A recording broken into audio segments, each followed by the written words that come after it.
পাঁচ ফোড়ন। কেমন আছো বন্ধুরা? বাংলা পাঁচ ফোড়ন অডিও স্টোরি চ্যানেলে তোমাদের সবাইকে স্বাগতম। বাংলার কিছু খ্যাত এবং অখ্যাতনামা লেখক লেখিকার গল্প দিয়ে সাজানো আমাদের এই পাঁচ ফোড়ন বাংলা অডিও স্টোরি চ্যানেল। আজকে তোমরা শুনবে নারায়ণ গঙ্গোপাধ্যায় রচিত টেনিদা কাহিনী মৎস্য পুরাণ।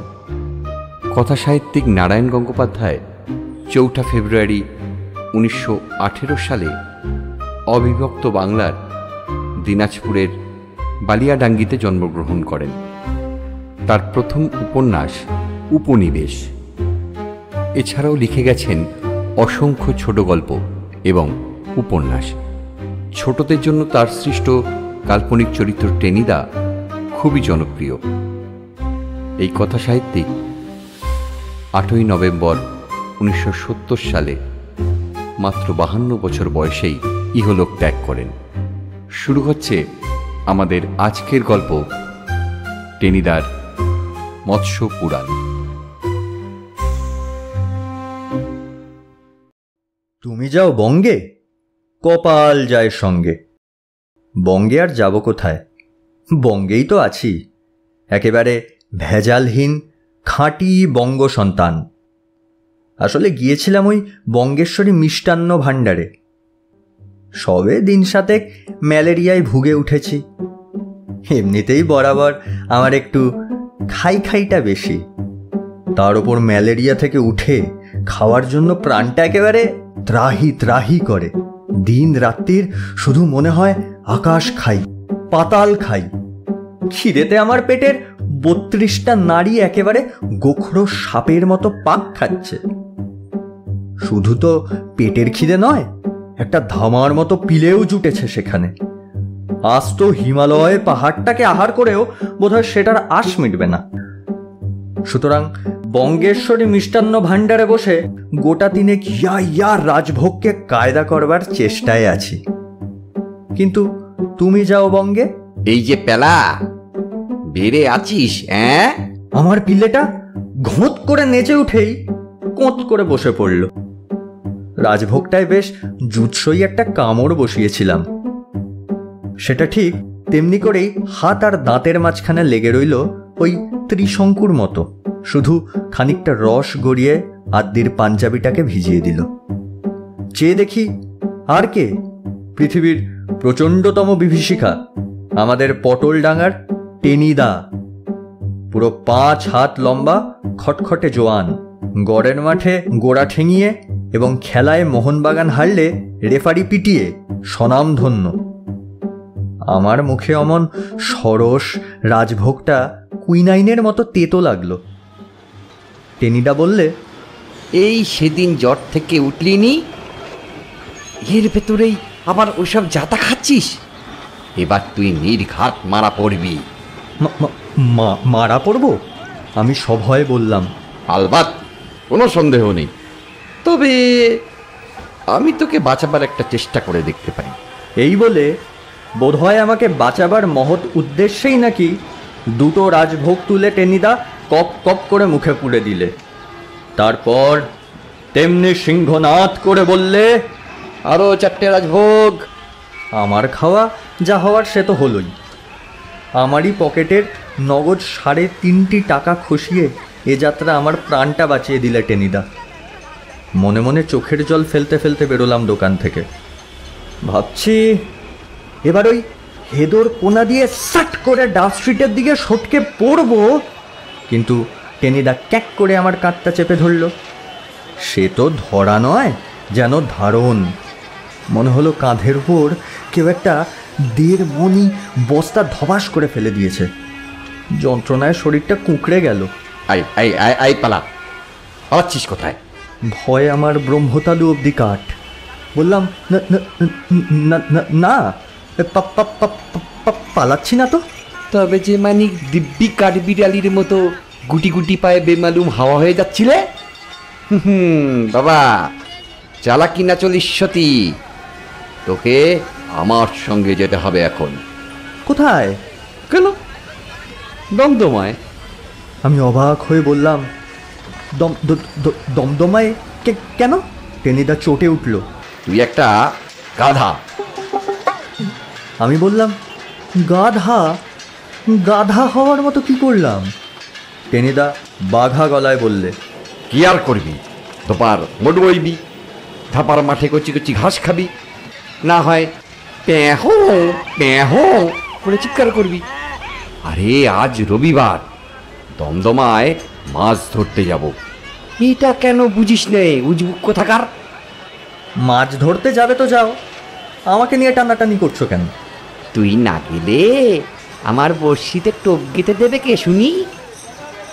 কে চটে চটে বাবা, আমি হাত দিয়ে ঘাটতে পারবো না, সে বলে দিচ্ছি। বাহ বাহ বাবা বাবা বাহ, তুমি মাছ মারবে আর ওই কেঁচোর বেলায় আমি? নে নে, রাস্তায় দাঁড়িয়ে এখন আর ফ্যাচ ফ্যাচ করতে হবে না, চটপট চল শিয়ালদায়। 15 মিনিটের ভেতরেই একটা ট্রেন আছে। আমি দাঁড়িয়ে ইতস্তত করছি। টেনিদা একটা হ্যাচকা মারলে, টানের চোটে হাতটা আমার কাঁধ থেকে উপরেই এলো বোধ হলো। গেছি গেছি বলে আমি আর্তনাদ করে উঠলাম। যাবি কোথায়? আমার সঙ্গে দমদমায় না গেলে তোকে আর কোথাও যেতে দিচ্ছি নে। চল, রেডি রেডি, 1 2। কিন্তু 3 বলবার আগেই আমি যেন হঠাৎ দুটো পাখনা মেলে হাওয়ায় উড়ে গেলাম। মাথা ঝিমঝিম করতে লাগলো, কানের শব্দ বাজতে লাগলো, ভোঁ ভোঁ। খেয়াল হতেই দেখি টেনিদা একটা 2nd ক্লাস ট্রামে আমাকে তুলে ফেলেছে।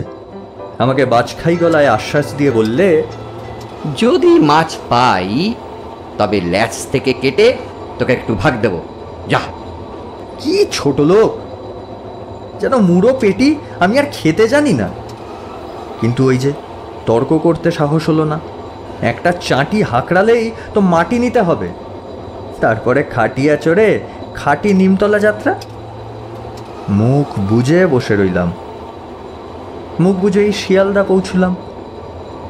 তারপর সেখান থেকে তেমনি মুখ বুজে গিয়েই নামলাম দমদমায় গোড়াবাজারে। রেললাইনের ধার দিয়ে বনগার মুখে খানিকটা এগোতেই একটা পুরনো বাগান বাড়ি। টেনিদা বললে, চল, ওর ভিতরেই মাছ ধরার বন্দোবস্ত আছে। আমি 3 পা পিছিয়ে গেলাম। বললাম, খেপেছ? এর ভেতরে মাছ ধরতে যাবে কিরকম? ওটা নির্ঘাত ভুতুরে বাড়ি। টেনিদা হনুমানের মতো দাঁত মুখ খিচিয়ে বললে, তোর মুন্ডু, ওটা আমাদের নিজেদের বাগান বাড়ি, ওর ভিতরে ভূত আসবে কোথা থেকে? আর যদি আসেই তো এক খুশিতে ভূতের 32টা দাঁত উড়িয়ে দেব। আয় আয়। মনে মনে রাম নাম জপতে জপতে আমি টেনিদার পিছনে পিছনে পা বাড়ালাম। বাগান বাড়িটা বাইরে থেকে যতটা জংলা মনে হচ্ছিল, ভেতরে তা নয়। একটা মস্ত ফুলের বাগান। এখন অবশ্য ফুল টুল বিশেষ কিছুই নেই, কিন্তু পাথরের কতকগুলো মূর্তি এদিক ওদিকে ছড়ানো রয়েছে। কিছু কিছু ফলের গাছ, যেমন আম, লিচু, নারকেল, এইসব। মাঝখানে পুরনো ধরনের একখানা ছোট্ট বাড়ি। দেওয়ালে চুন খসে গেছে, ইট ঝরে পড়ছে এদিক ওদিকে। তবু বেশ সুন্দর বাড়িটা। মস্ত বারান্দা, তাতে খান কয়েক বেতের চেয়ার পাতা। বারান্দায় উঠেই টেনিদা একখানা বোম্বাই হাঁক ছাড়লে, জগা, ওরে ও জগা। দূর থেকে সাড়া এলো, আসুচি। তারপরেই দ্রুত বেগে এক উড়ে মালির প্রবেশ। বললে, আরে দাদা বাবু আসিলা?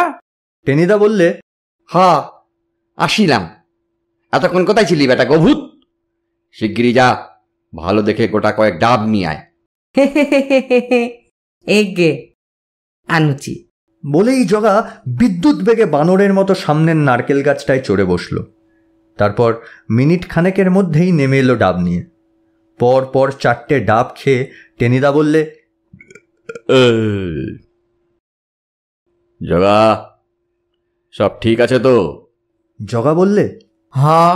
বড়শি, টোপ, চার সব? জগা বললে, হ্যাঁ। চল পেলা, তাহলে পুকুর ঘাটে যাই। পুকুর ঘাটে এলাম।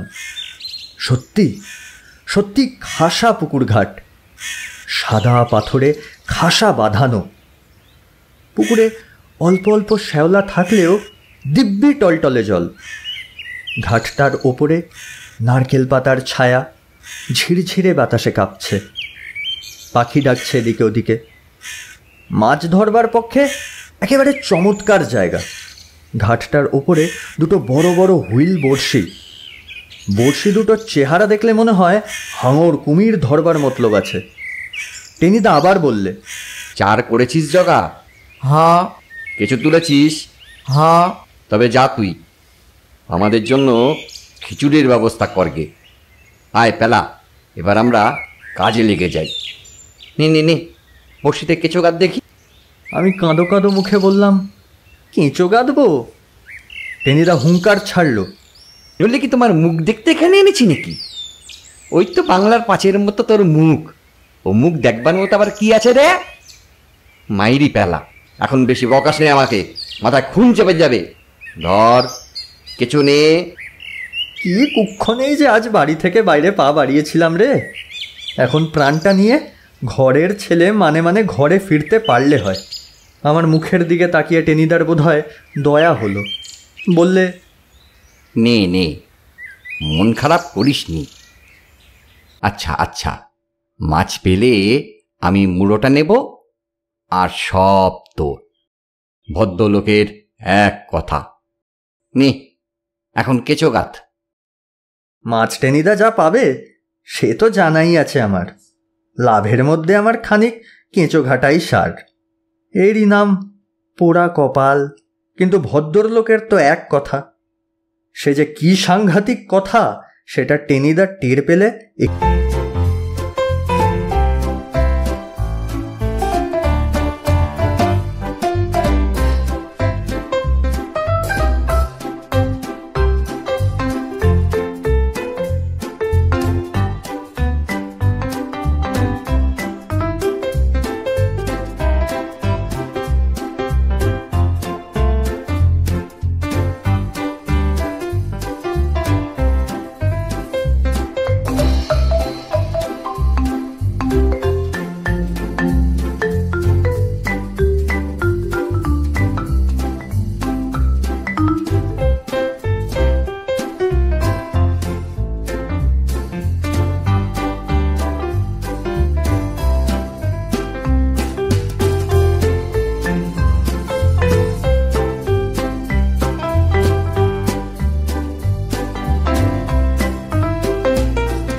ছিপে একটা জগঝম্প টান লাগালো টেনিদা। সপাং সাই করে একটা বেখাপ্পা আওয়াজে বড়শি আকাশে উড়ে গেল। মাথার উপর থেকে ছিঁড়ে পড়ল নারকেল পাতার টুকরো। কিন্তু বড়শি একদম ফাঁকা। মাছ তো দূরে থাক, মাছের একটি আঁশ পর্যন্ত নেই। টেনিদা বললে, হ্যাঁ বেটা বেমালুম ফাঁকি দিলে। আচ্ছা আচ্ছা, যাবে কোথায়? আজ ওরই একদিন কি আমারই একদিন। নেপালা আবার কেঁচো গাঁথ। টান দেখেই বুঝতে পেরেছি কি রকম মাছ উঠবে। মাছ তো উঠবেই না, উঠবে জলহস্তি। কিন্তু বলে আর চাটি খেয়ে লাভ কি? কেঁচো গাঁথা কপালে আছে, তাই গেঁথে যাই। কিন্তু টেনিদার চারে আজ বোধহয় গন্ডা গন্ডা রুই কাতলা কিলবিল করছে। তাই 2 মিনিট না যেতেই একই 2 নম্বর ফাতনাতেও এবার টিপ টিপ শুরু হয়েছে। বললাম, টেনিদা এবার সামলে। টেনিদা বললে, আর ফসকায় বারে বারে ঘুঘু তুমি। কিন্তু কথা বলিস নি পেলা, চুপ। সাঁ করে আবার বড়শি আকাশে উঠল, আবার ছিঁড়ে পড়ল নারকেল পাতা। কিন্তু মাছ, হায় মাছই তো নেই। টেনিদা বললে, এবারেও পালালো। উফ, জোর বরাত বেটার। আচ্ছা, দেখে নিচ্ছি কেঁচো গাত পেলা, পাঁচেস পার কিওস পার। তাজ্জব লাগিয়ে দিল বটে। বড়শি ফেলবা মাত্র ফাতনা ডুবিয়ে নিচ্ছে, অথচ টানলেই ফাঁকা। এ কি ব্যাপার? এমন তো হয় না, হওয়ার কথাও নয়। টেনিদা মাথা চুলকোতে লাগলো। পরপর গোটা স্টেক টানের চোটে মাথার ওপরে নারকেল গাছটাই ন্যাড়ামুড়ো হয়ে গেল, কিন্তু মাছের এক টুকরো আশও দেখা গেল না। টেনিদা বললে, কি রে, ভুতুরে কাণ্ড নাকি? পিছনে কখন যে জগা এসে দাঁড়িয়েছে আমরা তার টেরও পাইনি। হঠাৎ পানে রাঙা এক মুখ হেসে জগা বললে, একটা ভূতও নয়, কাকড়া বলছি। কাঁকড়া মানে কাঁকড়া? জগা বললে, হ্যাঁ। তবে আজ কাঁকড়ার বাপের শ্রাদ্ধ করে তবে আমার শান্তি। বসে বসে নিশ্চিন্তে আমার চারা টোপ খাচ্ছে, খাওয়া বার করে দিচ্ছি। একটা বড় দেখে ডালা কিংবা ধামা নিয়ে আয় তো জগা। ডালা? ধামা? আমি অবাক হয়ে বললাম, তাতে কি হবে? তুই চুপ কর পেলা, বকলেই চাটি লাগাবো। দৌড়ে যা জগা, ধামা নিয়ে আয়। আমি সভয়ে ভাবলাম, টেনিদার কি মাথা খারাপ হয়ে গেল নাকি? ধামা হাতে করে পুকুরে মাছ ধরতে নামবে এবারে? কিন্তু কিন্তু যা হলো তা একটা দেখবার মতো ঘটনা।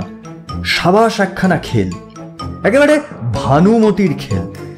এবার ফাতনা ডুবতেই আর হেইয়া শব্দে টান দিলে না টেনিদা।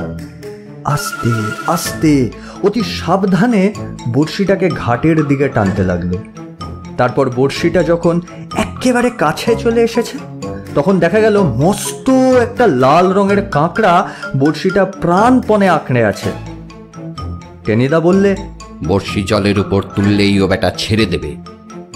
বড়শি আমি তোলবার আগে ঠিক জলের তলায় ধামাটা পেতে ধরবি, বুঝলি জগা?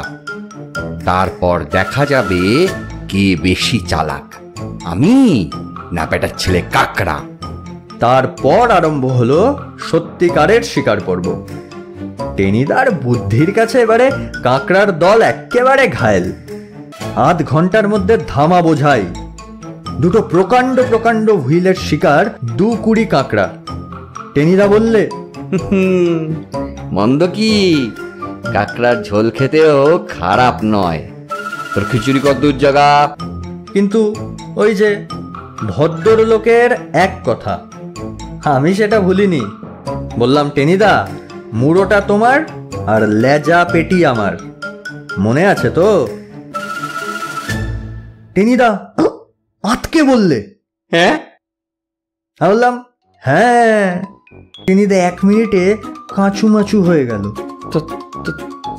তাহলে তাহলে মুড়ো অর্থাৎ কাঁকড়ার দাঁড়া দুটো তোমার আর বাকি কাঁকড়া আমার। টেনিদা আর্তনাদ করে বললে, সে কি? আমি বললাম, ভদ্রলোকের এক কথা। তাহলে তাহলে কাঁকড়ার কি মুড়ো নেই? মুড়ো না থাকলেও মুখ আছে, কিন্তু আমি সে চেপে গেলাম। বললাম, ওই দাঁড়াই হলো ওদের মুড়ো। টেনিদা খানিকক্ষণ চুপ করে দাঁড়িয়ে রইল, তারপর আস্তে আস্তে বসে পড়ল। বলল, পেলা পেলা রে, এই ছিল তোর মনে? ও তা যা খুশি বলো, বঙ্গেশ্বরী মিষ্টান্ন ভাণ্ডারে 3.5 টাকার শোক কি আমি এর মধ্যেই ভুলেছি? আজ 2 দিন বেশ আরামে কাঁকড়ার ঝোল খাচ্ছি। টেনিদা দাঁড়া কিরকম খাচ্ছে তা বলতে পারবো না, কারণ রাস্তায় সেদিন আমাকে দেখেও ঘাড় গুজে গোঁ গোঁ করে চলে গেল, যেন চিনতেই পারেনি।